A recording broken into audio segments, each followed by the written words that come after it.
Silent Sentinels. The command bridge of the Corinthian warship Inevitable Conquest hummed with activity as Admiral Vexer Thol surveyed the holographic displays. His 7-foot frame cast a long shadow across the bridge, scaled skin gleaming under the blue tactical lights. Behind him, a dozen officers from various conquered species worked in precise coordination, their movements betraying the same nervous energy that preceded every conquest. Time to emergence. Vexer's voice rumbled through the bridge, silencing all other activity. 3 minutes until we reach the Sol system, Admiral, replied First Officer Merrick, a slender being with pale skin and 6 fingers on each hand. His species had been among the first to fall to the Corinthian Empire centuries ago. Now they served as administrators, their natural aptitude for logistics making them valuable servants. Vexer nodded, satisfaction evident in his glowing orange eyes. The intelligence reports were clear. Earth was a relatively young spacefaring civilization, with only modest defensive capabilities. Their technology lagged at least 2 centuries behind Corinthian standard. A few orbital platforms, a small fleet of interplanetary vessels, and colonies on their moon and Mars. Nothing that could possibly stand against the might of a Corinthian conquest fleet. Status of the battle group? Vexer inquired, mandibles clicking softly with anticipation. All 157 vessels report combat readiness at optimal levels, Merrick answered. The 10 atmospheric conversion cruisers are prepared to deploy processors as soon as resistance is neutralized. Vexer's facial plates shifted in what passed for a smile among his kind. The Corinthian Empire had conquered over 5,000 worlds across 2 galactic arms. Their methodology was precise, efficient, and utterly ruthless. First, overwhelming military force eliminated organized resistance. Then the atmosphere processors would be deployed, altering the planetary environment to something more suitable for Corinthian physiology, while rendering it toxic to native species. Survivors would be relocated to labor colonies. The strategy had never failed. Send the standard pre-conquest message upon emergence, Vexer ordered. Give them the usual 1 planetary rotation to surrender. Is that necessary, Admiral? Asked Strategic Commander Dallin, her crystalline form shimmering as she approached. Our intelligence suggests these humans are stubborn and might resist despite hopeless odds. Protocol is protocol, Commander, Vexer replied. Besides, I want them to see our fleet. I want them to understand the futility of resistance. Fear is a weapon more potent than any plasma cannon. A soft chime sounded throughout the bridge. Emergence in 30 seconds, announced the navigation officer. The swirling patterns of hyperspace began to shift and distort. The vast armada of the Corinthian Empire, the most feared military force in known space, prepared to emerge into the Sol system in a perfectly choreographed display of power designed to shatter the morale of yet another soon-to-be-conquered world. Emergence complete, reported the navigation officer. Fleet formation maintained at 99.4% accuracy. The view screen shifted to display a pristine star system. In the distance, the blue-green third planet hung in space, seemingly peaceful and unaware of its impending doom. Communications. Transmit conquest declaration, ordered Vexer. Transmitting on all frequencies, Admiral. Vexer settled into his command chair. Now we wait. Tactical. Begin preliminary scans of their defensive capabilities. The tactical officer, a cybernetically enhanced being from a species known for their analytical abilities, began the scan. Almost immediately, his expression changed. Admiral, I'm detecting unusual energy signatures throughout the system. Vexer leaned forward. Explain. There appear to be structures or devices of some kind at strategic points throughout the system. They weren't visible until our active scans pinged them. Weapons platforms, Vexer asked, voice sharp. Unknown, sir. The energy signatures don't match any known weapon system in our database. They're generating fields of some kind, but our sensors can't penetrate them. Before Vexer could respond, the communications officer interrupted. Admiral, we're receiving a transmission from Earth. Display it, Vexor ordered, curious about what these primitives might have to say in the face of certain defeat.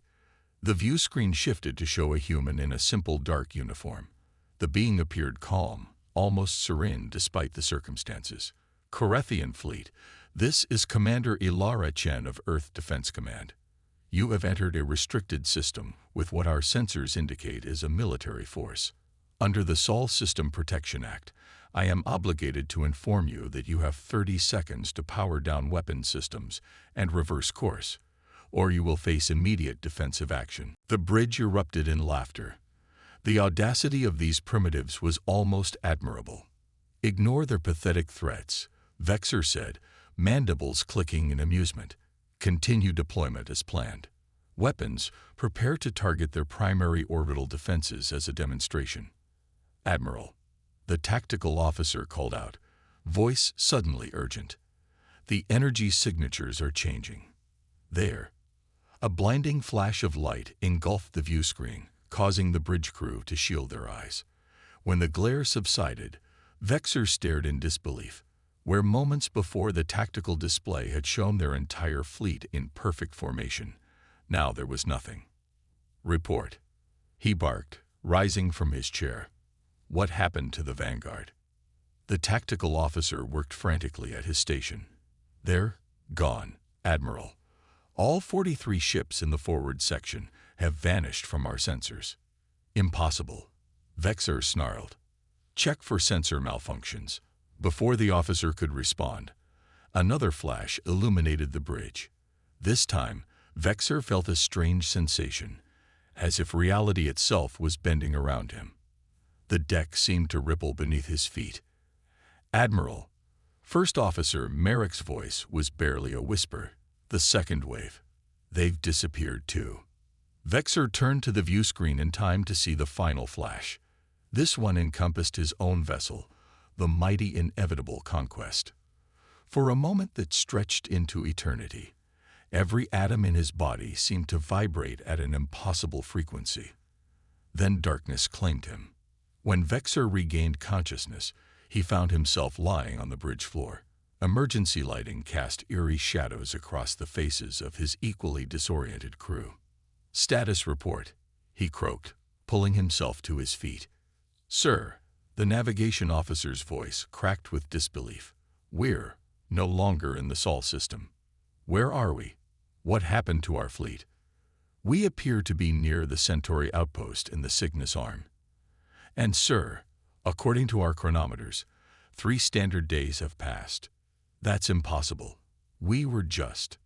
Admiral, interrupted the communications officer, I'm receiving signals from other ships in our fleet. They're all reporting the same thing. We've been displaced to this location. And our weapons. The tactical officer looked up from his console, his expression grim. All offensive systems are offline. Our data cores have been wiped of tactical information.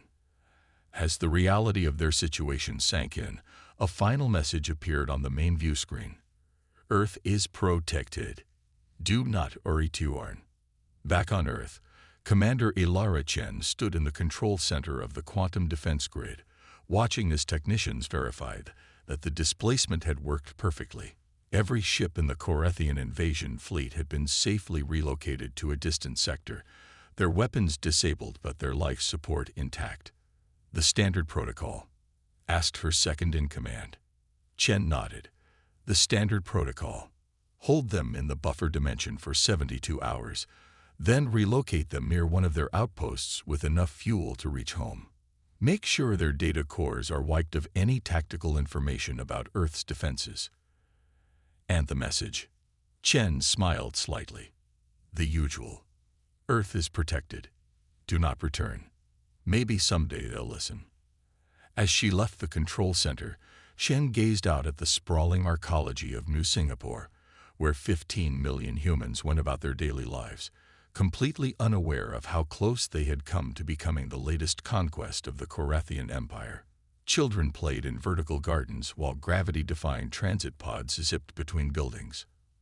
Earth had faced countless threats, both from within and without, but humanity had survived, adapted, and ultimately thrived. In the distance, the sun was setting, painting the sky in shades of orange and gold. Chen allowed herself a small smile. Another day, another would-be conqueror, another reminder that humanity's greatest strength had always been their ability to surprise those who underestimated them. The Reckoning. Captain Xeris of the Corinthian scout vessel Silent Hunter observed the Sol system from the safety of the dimensional shadow. His ship occupied a space slightly out of phase with normal reality, rendering it virtually undetectable, or so he hoped. The loss of Admiral Vexor's entire fleet had sent shockwaves through the Empire. For the first time in 7 centuries, a Corinthian conquest fleet had not only failed, but had been utterly defeated without inflicting a single casualty on the enemy. The survivors had returned with tales so incredible that the Imperial High Command initially dismissed them as the ravings of minds broken by some unknown human weapon. But the evidence was undeniable: minus 157 warships, and over 200,000 Corinthian personnel had simply vanished, only to reappear 3 days later near an Imperial outpost in the Cygnus Arm, their weapons disabled, and their data cores wiped clean. "Any change in the defensive grid?" Xeris asked his sensor officer Offera.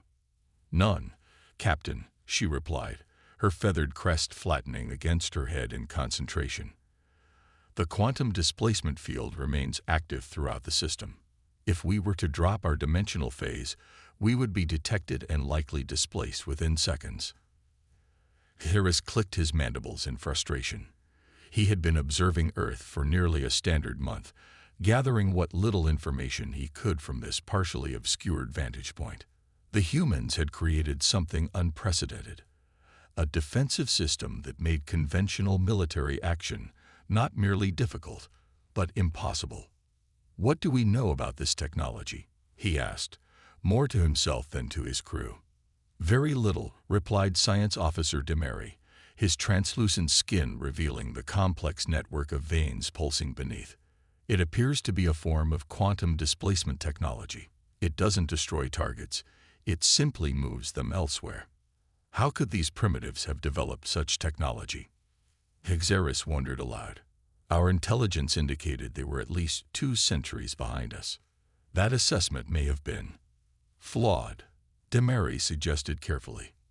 "We've intercepted some communications suggesting that humans encountered another spacefaring race nearly 70 years ago, a peaceful contact that wasn't widely publicized beyond Earth."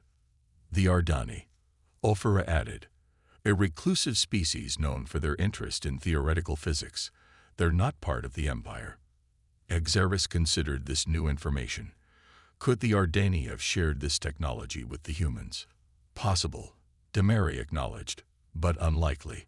The Ardani are known to observe the same non-interference protocols as most advanced species. More likely, they simply exposed humans to new concepts, ideas that humans then developed in their own unique way. On the main view screen, Earth continued its serene rotation around its star, appearing deceptively vulnerable. "What makes these humans so special?" Xeris mused. "Why would they succeed where thousands of other species failed?" "Perhaps," offered Demary, "it's not that they're special, but that we underestimated them. Our intelligence focused on their technological achievements, not their potential." "Explain." "Most species we encounter developed space travel after millennia of steady technological progress. Humans went from primitive flight to landing on their moon in less than 70 years. Their technological development isn't linear. It's exponential." Xeris pondered this. "You're suggesting we didn't account for the speed of their advancement?" "Exactly. When we detected their first interplanetary vessels, we cataloged them as a typical emerging species. By the time we returned to conquer them, they had made a quantum leap in defensive capabilities." Before Xeris could respond, the ship's alarm blared. Red warning lights flashed across the bridge. "Captain," Offera called out, panic evident in her voice.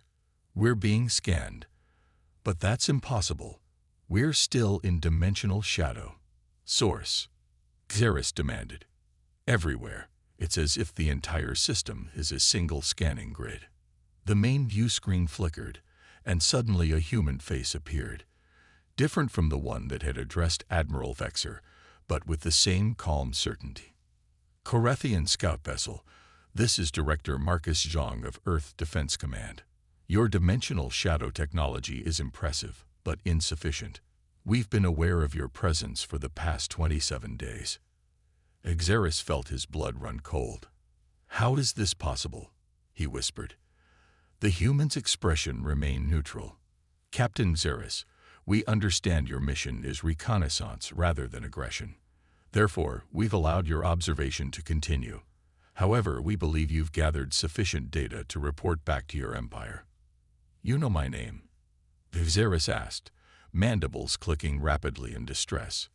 We know a great deal about the Galactic Empire, Zhang replied. More than you might think. We would prefer peaceful relations, but we are prepared to defend ourselves if necessary, as Admiral Vexer discovered. What is this Void Protocol? Xeris found himself asking. How does it work? Zhang's expression softened slightly. A fair question. The Void Protocol isn't a weapon in the traditional sense. It's a system that creates localized quantum fields that can fold space-time, allowing us to transfer objects, or in your case, entire fleets, to different coordinates in space-time. Why not simply destroy us? Xeris asked. Why return our ships? Because we are not conquerors, Captain. Humanity has no interest in expansion through violence. We seek understanding, not dominance. Your people were relocated unharmed as a demonstration of both our capability and our restraint. Zhang paused, then continued. I'm transmitting coordinates for a neutral location. In 3 standard weeks, Earth representatives will meet with Korathian leadership to discuss terms for peaceful coexistence. We suggest you be there. The transmission ended, leaving the bridge in stunned silence. Hours later, as the silent hunter prepared to return to Korathian space, Xeris stood alone in his quarters, gazing at the holographic image of Earth rotating slowly above his desk. Primitive, the intelligence reports had said. Easy conquest. Instead, they had encountered a civilization that had somehow leapfrogged centuries of technological development to create a defense system that rendered conventional warfare obsolete. The implications were staggering. If humans could advance so quickly, what else might they achieve? And if they truly had no interest in conquest, what might the galaxy learn from them? For the first time in his long career, Xeris felt something unfamiliar. A sense that perhaps the Korathian way was not the only path forward. Perhaps dominance was not the ultimate measure of a species' success. When he finally sat down to compose his report to the Imperial High Command, he began with words no Korathian officer had written in 7 centuries. We cannot win this war. We must seek peace. Thousands of light years away, in a secure conference room deep beneath the surface of Earth, Director Zhang met with the Unified Earth Defense Council. The scout has left the system, he reported. I believe our message was received. Admiral Helena Kwan, the architect of the Void Protocol, leaned forward, and if they ignore our warning, if they return with a larger force, then we will continue to defend ourselves without destroying them, Zhang replied firmly. The Ardani warned us about the Korathians decades ago. A species driven by conquest, unable to imagine alternatives. Our task isn't simply to protect Earth, but to show them another way. Council Chair Amara Okafer nodded thoughtfully. The Ardani gave us a gift greater than technology when they visited us. They gave us perspective. They showed us that advanced civilizations need not be predators. And in return, added Zhang, we showed them something they hadn't expected. How quickly humans could adapt, how we could take theoretical concepts and turn them into practical applications in a fraction of the time it took other species.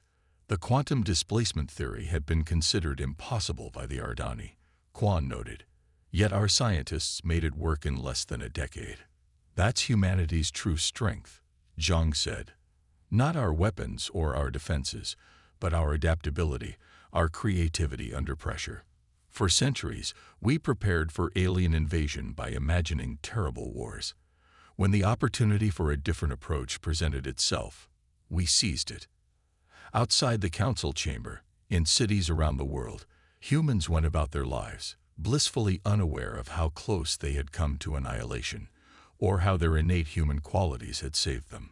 Children studied in schools, scientists conducted research, artists created works of beauty, all protected by a defense system that turned the aggressor's power against itself without destroying a single life. As night fell across the Americas, Director Zhang stood at the window of his office, watching the stars emerge in the darkening sky. Among those distant points of light, the Corinthian Empire was deciding whether to accept humanity's invitation to peace or to risk another futile attempt at conquest. Either way, for the first time in its expansionist history, the Empire had encountered a species it could neither conquer nor destroy. A species that defended itself not through superior firepower, but through superior imagination. Humanity had always feared that alien contact would lead to destruction.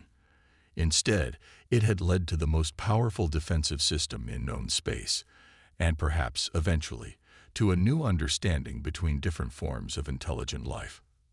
Zhang smiled. In the end, what had saved Earth wasn't weapons or walls or warriors. It was something uniquely human, the ability to imagine a better way. The end.